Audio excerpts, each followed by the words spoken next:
All right, welcome everyone to this bi-weekly update for our team here at Gentian Financial. Really, our goal here is to continue to reduce anxiety in your retirement, and this is really designed to tell you what we're going on, what's thinking, or what our thinking is, what's going on with us right now. Right now, it's a beautiful sunny autumn day here, and about 15 minutes ago, it was pouring like a monsoon. It's kind of like the markets. The markets will have days like this as well. So I want to liken weather. I want to liken how we feel to what's going on right now in the markets. But at any rate, the goal today is to go through some of our different ideas. Mike's Minute, which will be hosted by Ryan today. We'll have Ken's Corner, and we will have Zach's Facts. So there'll be 3 different great segments today.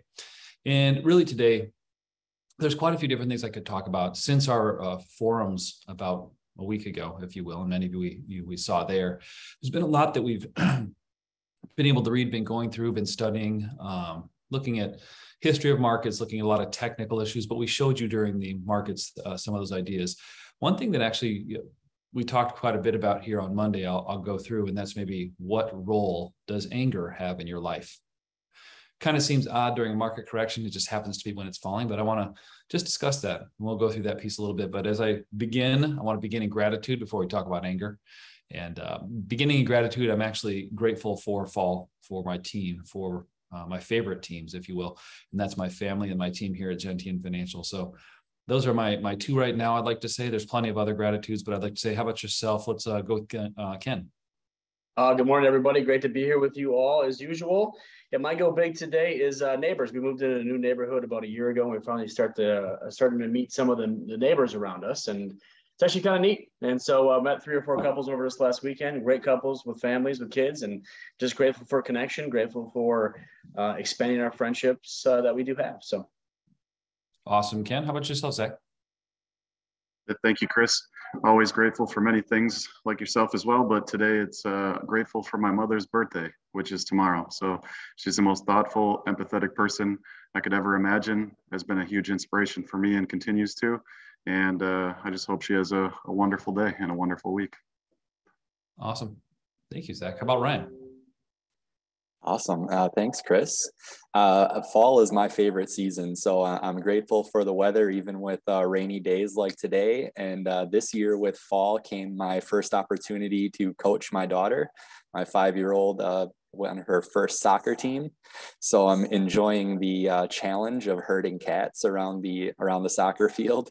And it's actually led me as well to meet some of my neighbors that I didn't know, as the other dad that's helping coach that team as well lives right in my neighborhood. So it's helping me expand my circle, which I'm always grateful for as well. Awesome. Thank you very much. So today I wanted to touch on a couple of different items as well. I think as we look at this, and many of you probably share this as well, but I want to ask this. Is there anger in your life? What causes it? The reason I ask this question is because there'll be times where you have friction, things that bother you. And I've looked at this over time, and I asked a simple question: does anger serve a purpose in life? And many of us would say yes. A lot of people today are using anger as something they go to the internet for. They feed on it. It feeds on their fears, feeds on what's going on.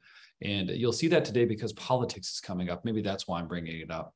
You're starting to see, that whatever candidate's going to eat your children, whatever candidate hates your dogs and might kill them, whatever candidate's going to, it's really becoming, no longer it's about a campaign. It's about how much you can tear another person down. And I see people getting quite angry over both that, some of the school things that are going on with kids. I'd say there's a whole lot of things people can get angry about. But I looked at that and said, there's really 2 sides of anger. There's the emotion you feel, and then the response to it. So we have something here called react or respond. So reaction is when the person passes you on the road way too fast and cuts you off, and you want to flip them a finger, like this one, right? You want to flip them the finger. But instead you decide to hold off because you think, you know what? They might be going to the hospital to see a loved one for the last moment. They might be going to a race for a birth. They might be, running somewhere important. So when you can flip that around, you flip it back to maybe responding, saying, okay, you move over, let them go by, and you understand and excuse them. But a lot of people get angry and they keep it. And they use that anger to really revolve themselves and push their day and their point. And something we were talking about here in our team is anger really is something that you've said, or does anger serve a great purpose for you? Have you ever said something when you're really, really angry and that was just exactly right? Or often, is that where you say things you regret? So really anger today, I'm just exploring it as how can we use it to our benefit and not use it on other people? Our goal here is to reduce anxiety, not to produce anxiety. And for us here, reducing anger is really about kindness, accepting, being polite. We thought about this as well, and we actually came up with, well, so when you're angry, who chooses for you to be angry? You do. It's your own choice. Now, when you look at that, you're saying, wait, somebody else is making me angry. No, you're choosing to be angry because what you said have outraged some belief that you have as well. So just be careful about that. Make sure when you feel that, know it's coming, or you're starting to feel that come on, maybe just take a breath, take 5 seconds, pause. Don't say exactly what you want to say at that point in time. Maybe even walk out of the room. But I say this because the things that come out of your mouth when you're angry and you're not thinking can be things that hurt for a lifetime. And those are things you don't want to say. So be careful with words, especially when you're angry. Well, enough about that, because I probably made some of you angry just talking about anger right here, right now on the phone. On Zoom. So let me just switch out to something a little bit different as well. Many of you like me to tell dad jokes, and I'm not going to tell any today just because it's probably going to make you mad. So I'll leave it at that point. So we'll tell a dad joke maybe later, but maybe not. We'll see how it goes. At any rate, what I would like to do, if we don't mind now, let's head over to Mike's Minute, which is actually going to be Ryan's Minute today. Ryan, why don't you give us some of the facts that are going on in the market, or some things you guys have been talking about with some of the wholesalers. We had a wonderful call with another big team just yesterday and talking about some different philosophies and sharing research. So it's wonderful to see that expand. But give us what's going on. Yeah, that's exactly right, Chris. And I was thinking maybe it's Ryan's ramblings. Hopefully it's a little more coherent than that. But yeah, just a little something, just a little something to throw out there for you. As you mentioned, we've been having a lot more meetings recently. We met with another advisor. We've been meeting with our wholesalers. Been meeting with portfolio managers. We're actively looking at the fixed income space right now for a potential change. So we've really been ramping up our research and our meetings in the past few weeks on that, so we can be prepared if and when we decide to make a change that is needed. So, rates have been rising throughout the year. It's kind of changed the environment. And so we don't know if or when that is going to stop or level off, but we're doing our due diligence now to be prepared if and when we do need to make that change. So as always, we don't know if or when it's going to change, but we want to be ready for it. I talked to Mike this morning before he hopped on his plane, and he wanted me to make sure I mentioned that for public and nonprofit employees with student loans, you have until the end of this month to apply for the public service loan forgiveness waiver. So that deadline is fast approaching. And for the rest of us who have student loans, those are set to resume at the beginning of this upcoming year. So a couple dates to keep in mind there if you or someone has student loans to be concerned about. I also wanted to mention, as we're looking at that fixed income space and we're comparing funds, some people might ask, how is it that we decide between those funds? So I just wanted to mention a few things that we look at when we're comparing companies and funds. We look at their performance on a quarterly and an annual basis to see how they're doing versus each other and versus the fixed income indexes. We're looking at portfolio manager tenure. How long have they been managing that fund, as well as how old is that manager? Okay, have they experienced some of these market ups and downs and different trends that we're seeing now? Have they seen this before so that they know what's going to happen? They've lived through it. We look at assets under management in that fund. Is it a very large fund? Is it a very small fund? What kind of funds are they working with? And upside and downside capture, again, compared to the index, are they capturing all of the upside that's out there and minimizing the downside that's happening? Now, those are just a few things that we're going to look at when we're comparing those funds, key metrics that we compare. And lastly, I wanted to share, myself and many others on the team, we don't like to sit idle when it comes to our education. I wanted to send one more congratulations to Mike, who recently earned his CFP designation. That's a huge accomplishment. We're all extremely proud of him.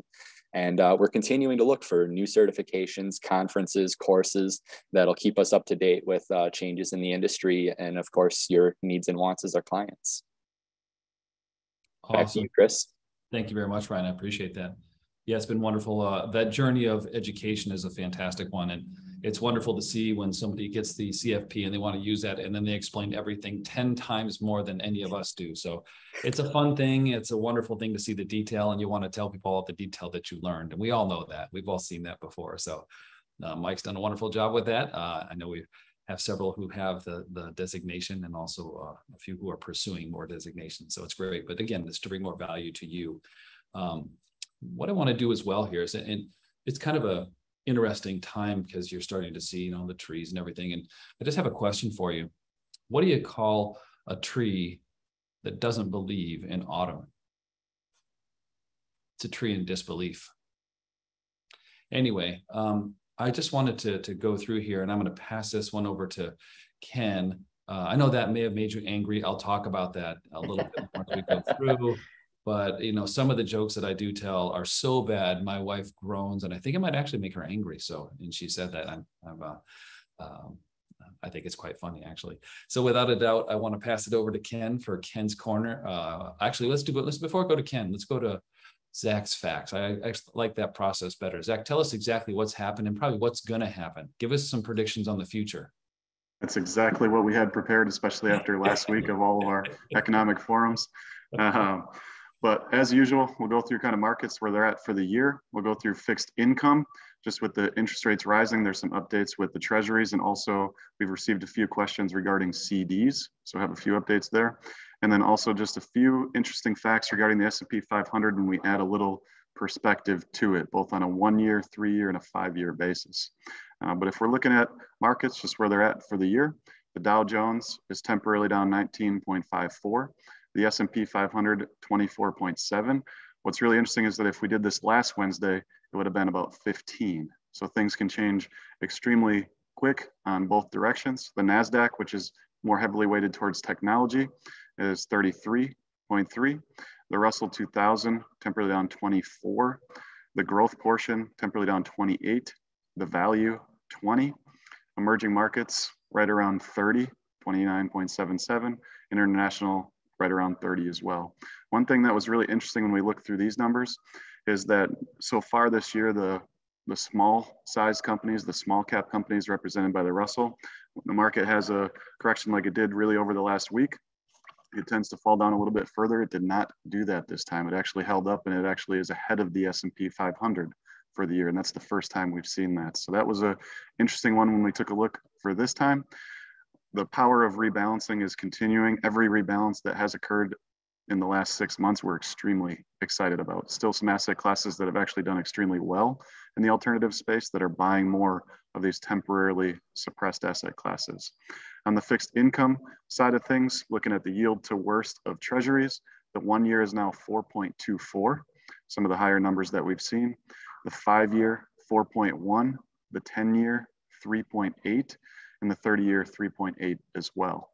And kind of going back to the question we originally said in the beginning, people have been curious about CDs and the different rates. Just through some CD rates through Raymond James, we've seen 3.35 on the 3 month, on the 6 month, 3.90, the 1 year, 4.1, and the 5 year, 4.5. What's extremely interesting about that as well is I heard about somebody buying a CD just last month, and it was 1.8 for 13 months.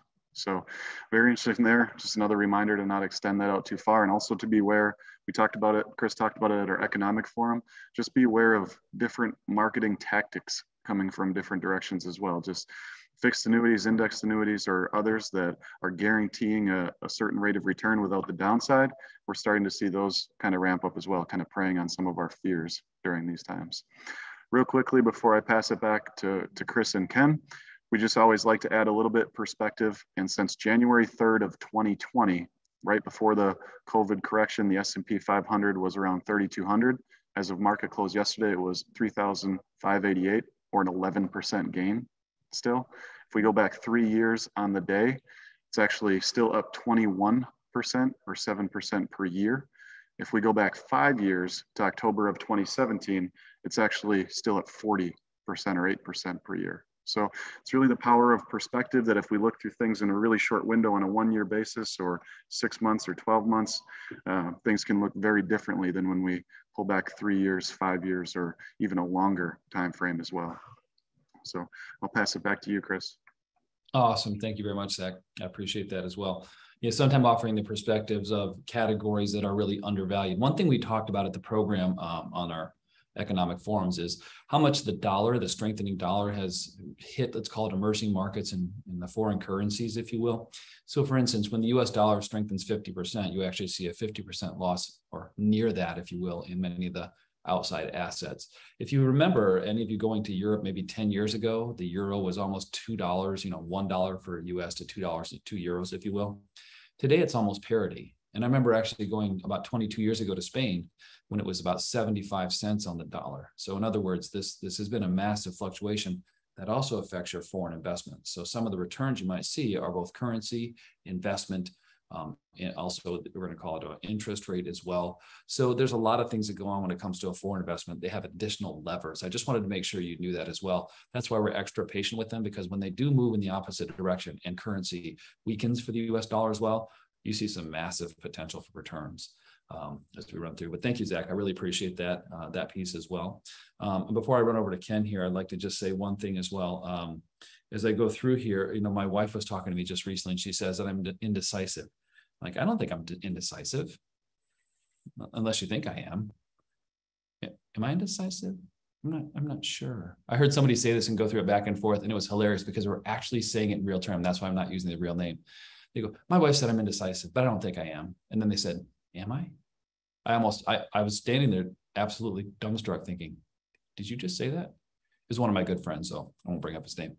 At any rate, with that, I'd like to bring it over to Ken's Corner. Ken, what do you have for us on the planning? What should we be doing to take advantage of what's going on right now, where the markets hit this kind of second drop and a double bottom, if you will?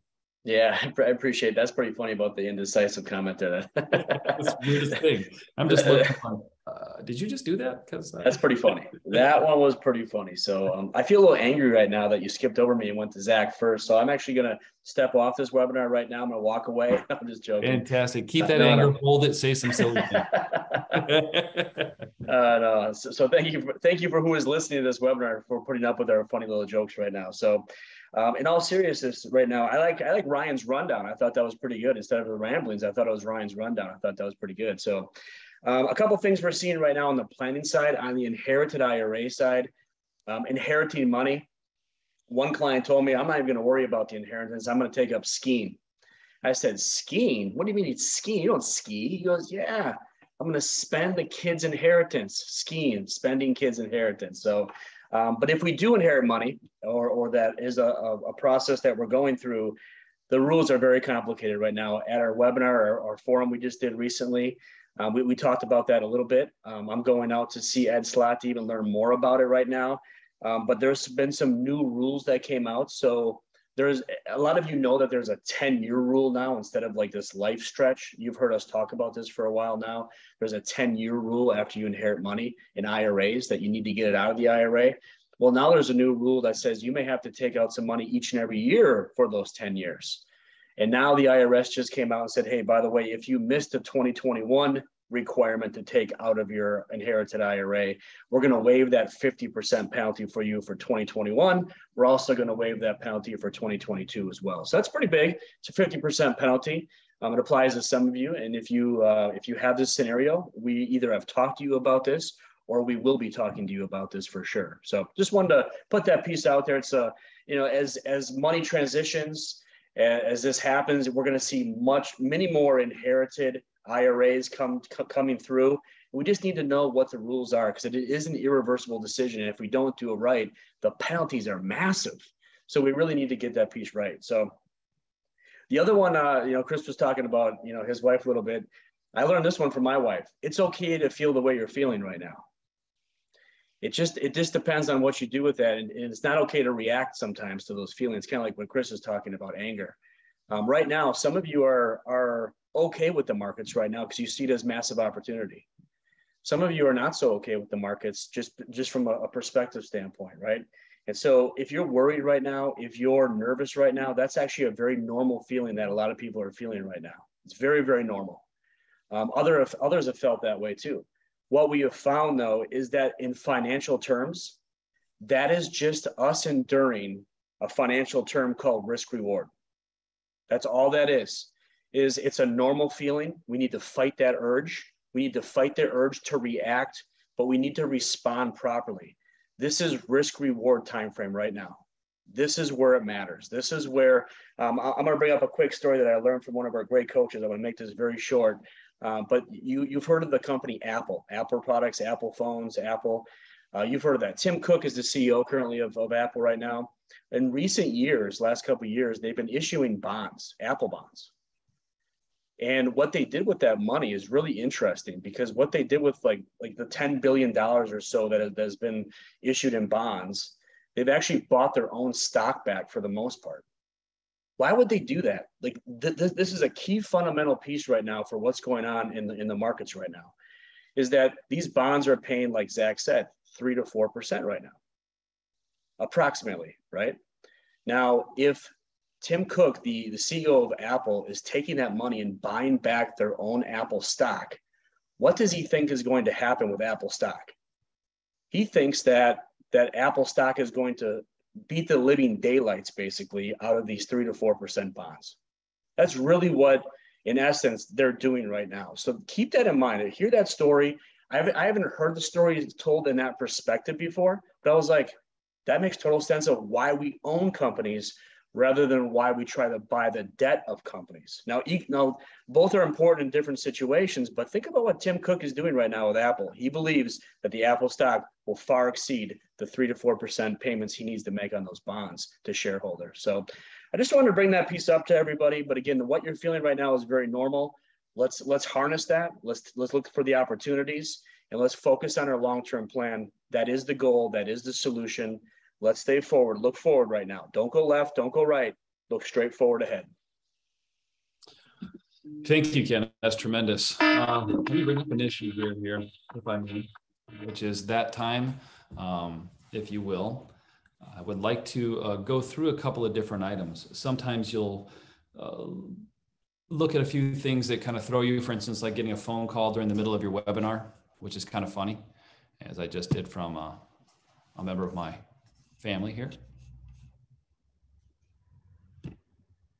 And I just wanted to go through here and actually hit hang up and say, hey, I'm on a phone call. At any rate, did that make me angry? Well, sure. So I'm going to go with that. I'm going to run with that right now. No, a couple of things I wanted to do. I think Ken mentioned what's going on, and this is the endurance phase. If you looked last time or a few times ago, the endurance phase of the market is going on presently. We have to endure what's happening, potentially market bottoms. We have to go through right now, whatever this end of this market looks like. Now we have a very hawkish Fed. If you wanted to really feed anger, feed maybe the feeling of friction, I'll tell you what, I've actually just tasted the media a little bit to see what's going on out there. And I'll tell you what, the media is heightening. They are increasing their catastrophist headlines to get your attention. I notice it. I have seen it. I do once in a while go to CNBC's website just to see what they're producing. And I got to tell you, it is off the charts.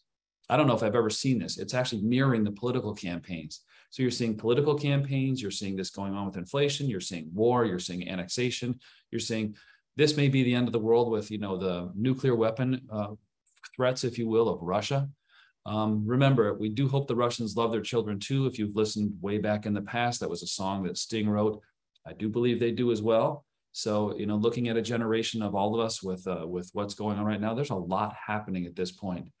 That's why I bring up anger. You may feel frustration. Little things may set you off just like that. You might not quite understand why. You have a lot going on. We understand that. Have patience with yourself. More importantly, have patience with others.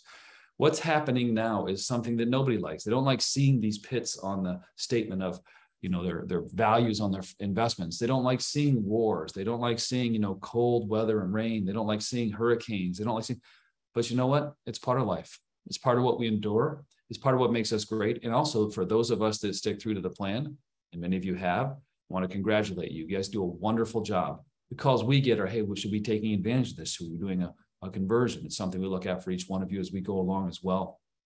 So I like the idea of Apple. The one thing we actually talked about as well, I'd like to call it, I'm going to call it great companies. We will make an attempt not to refer to anything as stocks again. What we buy is great companies. When one of those companies doesn't do well and it fails, it falls out of the indexes and is replaced by somebody who's up and coming. It's the beauty. You have an ever recovering list of companies who are on the up and up. And when they fall off, they're replaced by somebody who is growing even faster in a new product, in a new industry. I remember back in 2000, the companies that used to lead the S&P and the Dow were, IBM, they were GE, there were big names like that, Citigroup, and they've been replaced by Apple, Microsoft, Netflix, Google, Alphabet, if you want to call them that as well. And it's interesting to watch those transitions as you go along, but by buying great franchises, by owning great companies, you're owning some of the most innovative companies in the world that historically have not just beat inflation, but surpassed it dramatically, and also the income that you need as well. And that's one of the few categories that actually have done that over time. But with that, the endurance you feel now. Some of you may feel, a kind of a listless period of time here. Those happen, but that's the price we pay for owning stocks over time. I just wanted to give you some perspective on that because we want to thank you and we want to appreciate your endurance through this as well. We feel the same way. It's our livelihood. It's every day. We see it. Every time the market's up a little bit, we're always saying, yes, that's awesome. When we see a little recovery, it's just so we do feel, as Ken said, I want to make sure that, we feel the same pain. We feel this and we understand it as well. I don't want you to think that we're immune to it. I know we talk a lot about being immune to it. We're humans. We feel that way. It's okay to feel the way you feel. The thing we're stating is maybe we just don't act maybe the way we wanted to act on it. That's the biggest part of that as well. I wanted to give you one thing here as well. Before I go to Ryan, who's actually going to be doing the things to pay attention to this week as well. So he's got a dual role today. He's the star of the show. But I wanted to bring you this. The best way to avenge yourself is not to be like that. That comes from Marcus Aurelius. So I've got a book called The Daily Stoic. It's kind of a great quote. It's for tomorrow, but I wanted to bring it in today because right after that, Seneca has a quote on anger. How much better to heal than seek revenge from injury? Vengeance wastes a lot of time and exposes you to many more injuries than the first that sparked it. Anger always outlasts hurt. Best to take the opposite course. Would anyone think it normal to return a kick to a mule or to bite a dog? Now, I got to say that last one, I've seen one of my good friends actually bite their dog. So not a bad way, but so it was in a fun playing with their puppy. But so maybe the last one's not true. When you look at that, it's true. Maybe we don't kick. Maybe we don't, somebody makes us angry. Somebody says something silly. Don't return it with a response. So I'm giving you that for your own preservation. We're coming into some holiday seasons coming up in November and December, and there's a political season going on as well. So you're going to see heightened aggravation. A book called Love Your Enemies may be a good one to review right now if you haven't read Love Your Enemies, because it's a way to be able to correspond with people who have an opposite opinion of yours and still love them. It's something we've done. Now, I want to encourage many of you who do like the book club or would like to explore the book Strength to Strength, also by Arthur Brooks. We'll be doing that coming up as well. And I think Ryan will bring up the idea as to when. But what we want to do is to understand that, listen, if we can offer you some of the things that we've been able to learn from, and they aren't necessarily just straight financial, we want to bring that up to you as well. So in that sense, we're bringing Strength to Strength, just like we did the Love Your Enemies book. And it's a wonderful thing. We've had a wonderful time on it. And then we review that every 5 or 6 months to make sure that we still understand the content of it as well. Before I close, what I want to do is I want to bring it over to Ryan for the happenings, if you will, what we should pay attention to here at Gentian. And I'll close with a few words after that. Thanks, Chris, for sending it on back to me. And I love that you brought up Daily Stoic. Ryan Holiday is one of my favorite authors. I've read 3 or 4 of his books and currently reading a recommendation of his in the Meditations of Marcus Aurelius. So I absolutely love him as an author and Daily Stoic. And he has a podcast that's great as well. So a little unfettered plug there for him if you're looking for some more of that kind of information. As far as the happenings, later today, actually, we have our October birthday lunch celebrating all of our clients' October birthdays. That'll be here in the office. So if you have an October birthday, we look forward to seeing you later today. October the 26th, Chris will be hosting, our purpose workshop, where we explore the true wealth and finding your way toward meaningful and fulfilled retirement. November birthday club will be celebrated on Wednesday, November 2nd. That again is here at the Gentian office. If you'd like to RSVP for that, please, in the Gentian Happenings email that you received this previous Monday. That is followed then quickly by our cybersecurity webinar. That's Thursday, November the 3rd. That as well, please RSVP in the Gentian Happenings email. As Chris mentioned, the first meeting of the new virtual book club will be Tuesday, November 8th, talking about Strength to Strength by Arthur Brooks. And I know Chris is really excited to be sharing this one, as he's been sharing little nuggets with us over the past few weeks after his first pass through. You can order your copy of the book and RSVP to join that book club meeting, again, in the Gentian Happenings email. It sounds like a pretty important email. Lots of RSVPs and events there to watch out for. And then lastly, for those really planning ahead, wanted to share that we have chosen Saturday, December the 3rd at 11 a.m. for our private movie screening event at Marcus North Shore Cinema, where we can gather the whole family and enjoy Elf. And I did hear a rumor that we have an actual very tall elf there for pictures as well. So please, again, RSVP for that one in the Gentian Happenings email. And we would really appreciate that RSVP prior to November 18th. Thanks, Chris. Awesome. Thank you very much, Ryan. I appreciate it. Thank you today for your patience, for listening to what we do, but also for giving us the time to be able to bring to you some of the things that are on our mind. I know they're not always what you think. We don't want to hit you with all the technical stuff going on. We understand inflation. You see it every day. Let me give you one story, though, from one of our centers of influence, and then one from our friend in the construction industry.